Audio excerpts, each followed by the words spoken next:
Hello, hello, hello. Welcome back to a Fresh Stories book chat. I am so excited about today's chat because I don't think I talk about this much, but I collect children's books. It's one of my passions in life, and I almost get so overwhelmed at the library sometimes that I love so many books that it's hard to even I don't know what to take out. And when Lori, our today's guest, reached out to me and sent me her beautiful book, which I have here, which we're going to talk about.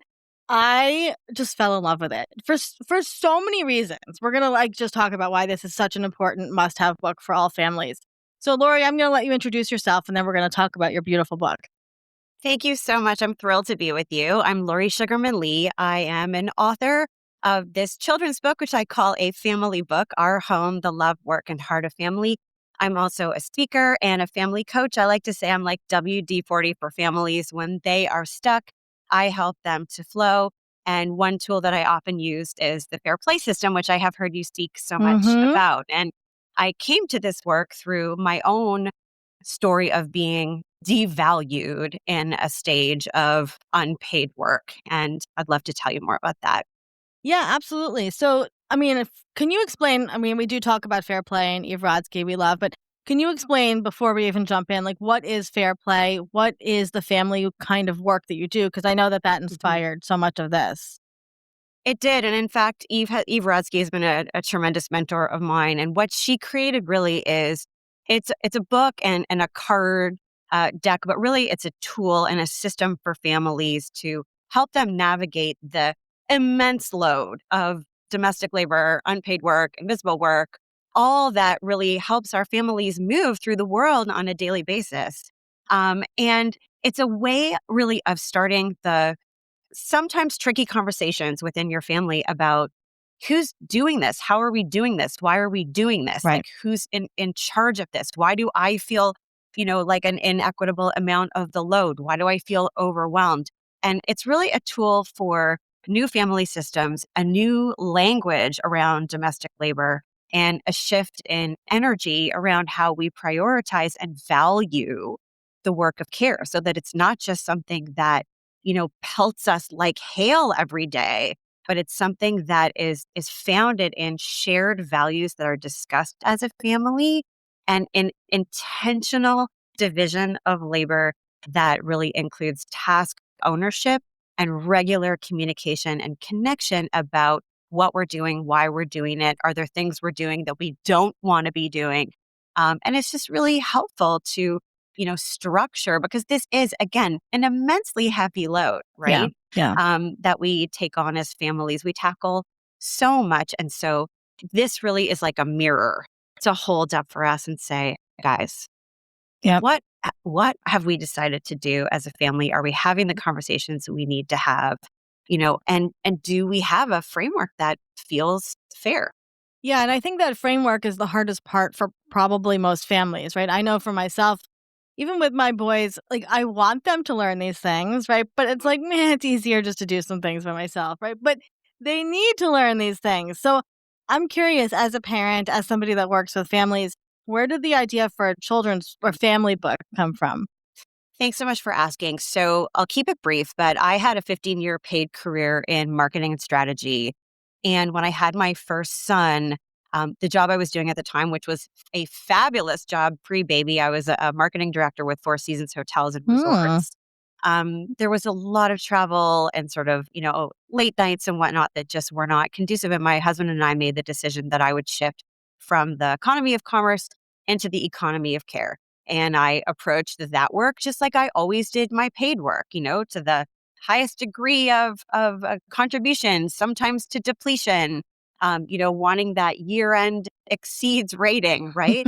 And I guess much to my surprise, I really was thriving in this sort of unpaid stage. I was very involved in community, and I actually moved our family internationally twice in support of my husband's job. We started in we're a Canadian family. Okay.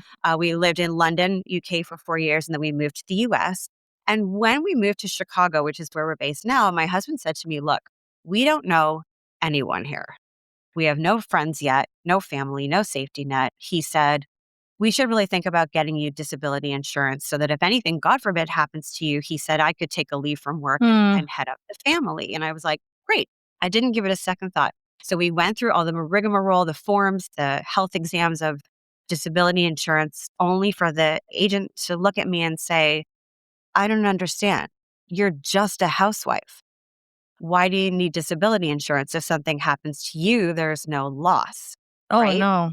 Meaning there's no Yeah. financial, tangible, salary related loss.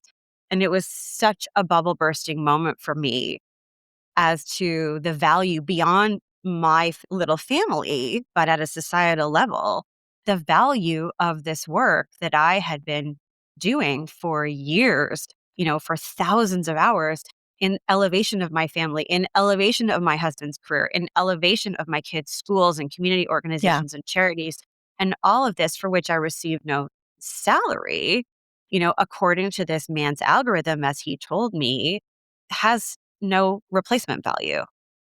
And I couldn't unhear it. I started reading about it. That's Mhm. how I found Eve Rodsky and Christy Reibel, who's a brilliant professor. She wouldn't say professor, instructor at Stanford, who teaches a course called Motherhood and Work that I took. And I started writing and reflecting on this concept of the devaluation of care. And I made myself a LinkedIn profile as a stay at home mother, articulating everything that I was doing as work. And I wrote an article and published it on LinkedIn called I Don't Get Paid, So What Am I Worth? Mm. And it it sort of got me involved in these conversations. And I so badly wanted to make an impact. I so badly wanted, I saw these incredible women impacting corporate policy and government policy and marriages and partnerships. And I was like, what can I do to be part of this? I have to change this perception that care has no value. And I looked back at my own sort of credentials at, as a woman who had been focused on her kids and family for a decade and their schools and children's charities worldwide. And I thought, I can talk to kids. And I was very inspired by this quote by Gandhi that says, it is easier to build boys than to mend men. And in that moment, I devoted myself to building children's perceptions of care and equity and care and their importance in giving care and in being a part of their family's team and their organization, and also an awareness for kids of, how trusted and valued and important they are in this work. It's not about unloading chores, tasks onto kids. It's about building them, right? There's even research that tells us that empowering kids with the work of care and work of home helps them immensely in their academic success and social relationships. And so I thought, I didn't see any other children's books that were talking about this. And I knew from working with Fair Play how hard these conversations are to begin. And I wanted to create a tool for families to start these powerful conversations about care. Oh, what a story, Lori. I'm just blown away. You're brilliant, you're wonderful. I mean, really, like everything that you took this moment and really shifted your entire career and decided to make a big change in the world, and that is amazing. So, major, applause for that. Thank And, you. as somebody that this reminds me of when I was going through my divorce, there was no divorce children's books out there, right? Mm, And mm, we had an unusual situation because my ex moved out of state, and I wanted books that weren't just like Billy has two homes, right? Blah, blah, blah. right. And Right. the only books that I found for kids in that situation were books about parents who went to prison and Oh that gosh. were not, Yeah. there was no books that like daddy's on FaceTime, daddy's just like Mhm, nothing, right?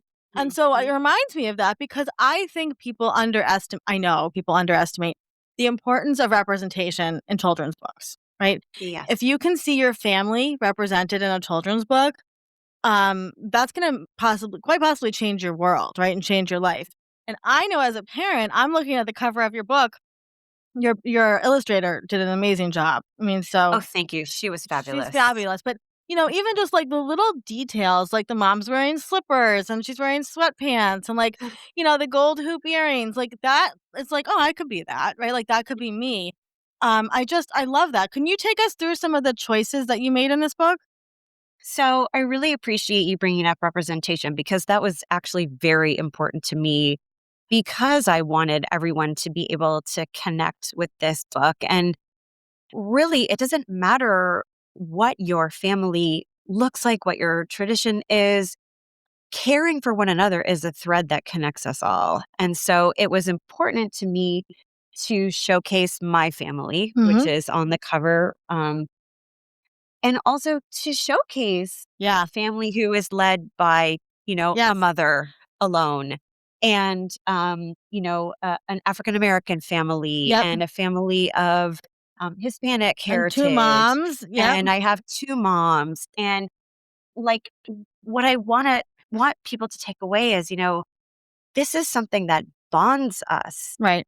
And at the end of the day, there's nothing more important than this work of caring for one another. There's nothing more valuable. I mean, it's said often, this is the work that makes all other work possible. Yep. And to shine a light on, so much of it that on a day to day basis is really invisible. It's happening in the shadows. Mothers are carrying the load when kids are at school or asleep or at play. And they're just sort of doing it without even thinking, and it isn't seen and it isn't spoken of and it isn't valued and it isn't shared and it isn't taught. Yep.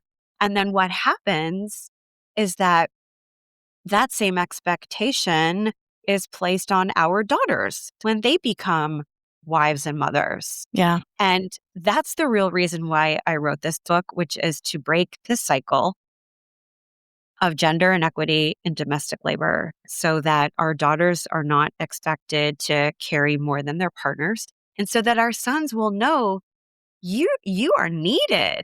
You are wanted in the work of care. And, even though you may not see your father, Mhm. doing all of these things, I want you to know you can do all of these things. And it's so meaningful when and if you do. Yeah. And, even just shifting language from something like chores, to acts and expressions of gratitude, Mhm. and as a mother, I no longer ask for help because the presumption there is that the task is mine and you're doing me a favor by coming in on it, but really using more collaborative language. And then to take it a step further, using this collaborative work as a chance to connect as a family, to bond. I mean, I lost my dad 10 years ago, but so many of my most beautiful memories of him are on collaborating on Yeah. tasks around the home, Yep. that I could go on and on, but like it takes me to remember, my dad was wired a little bit differently. I think he had some kind of beautiful Mhm. neurodivergence that we didn't necessarily understand or talk about at the time, but he relied on me as his shadow. And I think it's really important for kids to understand the power that they can contribute in that way, in partnering with parents and with siblings. And Mm. there's just so much beauty. And, I think I just really want families to understand that this topic can really so meaningfully impact the wellness of their family, which, as we know, starts with the wellness of the mom, which we really have an obligation to try to impact. I don't there's so many things I could say about this book. It really is gonna change people's lives. Like, it is so there it's just layered, and as you're talking, I'm like, "Oh my gosh, how am I gonna, like, talk about this with my kids? How am I gonna" because it's about community, right, and community care. It And is. I also wanna make a point that you don't have a daughter, right? And yet, you are trying to make the world a better place for other people's daughters, which just, a side note is as people that I don't have a daughter either, and yet I'm doing the same thing because all children Yeah, are our children, right? And that's really what it comes down that's to. right. Yeah. That's Um, right. No, and I'm so yeah. proud of my sons for understanding, and for seeing into their future. They want to be good college roommates. Yes. They want to be good boyfriends to Yep. whoever they, Yep. partner with someday. And they understand the connection that Yep. giving care and learning how to contribute will make to that. Yeah. I love it. I love it so much. So where can people buy this beautiful book, Our Home, The Love, Work, and Heart of Family? Thank you so much for your support. It's available everywhere books are sold. I'd be so grateful to hear what you think about it.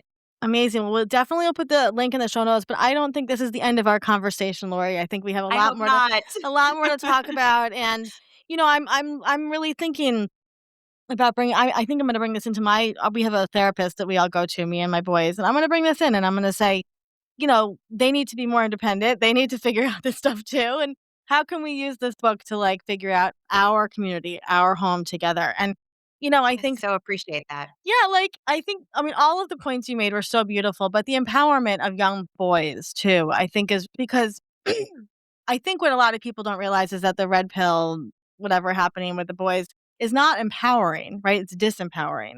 That's And right. so if we can teach them to be community members, then that is incredibly empowering. And that's how the next generation is going to change the world. So it starts with children's books, family books. I'm going to start to call them family If books. we seek to change adult behavior, we must show our children a better way. Yeah, absolutely. Absolutely. And anytime you can see representation of families and again, the diversity in this book is just beautiful. This is for all families, any Thank family. you. Baby shower gift, like Yes. seriously, it's just a great, great, great gift. But Lori, we appreciate you so much. We appreciate your passion and the work that you do. And please come back anytime so we can keep talking about this. I'd love it. Thank you so much.